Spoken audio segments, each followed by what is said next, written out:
আগের ক্লাসে আমরা অনুশীলনী 3-এর কোন কোন সূত্রগুলো প্রয়োজন সেগুলো করেছি। আজকে আমরা 3.1 অনুশীলনী কিছু অঙ্ক করব। সূত্রের সাহায্যে বর্গ নির্ণয় করো। এখানে সূত্রের সাহায্যে সূত্রের যে বর্গ নির্ণয় করো, এর আমরা 4-5টা অঙ্ক করব। তো 1 নম্বর অঙ্কটা আমরা প্রথমে করি। এটা 1 নম্বর অঙ্ক। একের এটা ক।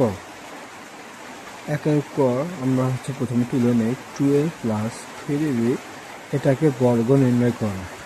তো আমরা এটাকে এই অঙ্কটা করার জন্য প্রথমে আমরা অঙ্কটা তুলে নেব 3b, তারপর বর্গ, যেহেতু কয়েছে বর্গ নির্ণয় করা, আর অবশ্যই এটা সূত্রের সাহায্য করতে হবে।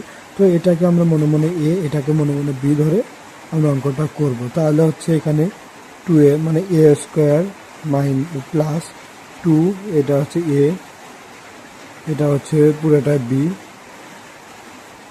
Plus b²।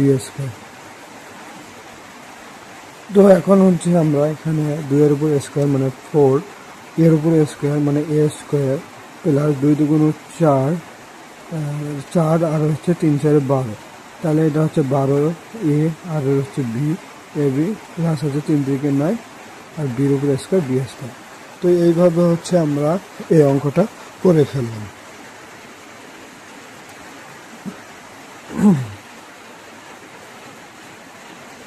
তারপরে পার্ট 2-তে আমরা খ নম্বর অঙ্কটা করব।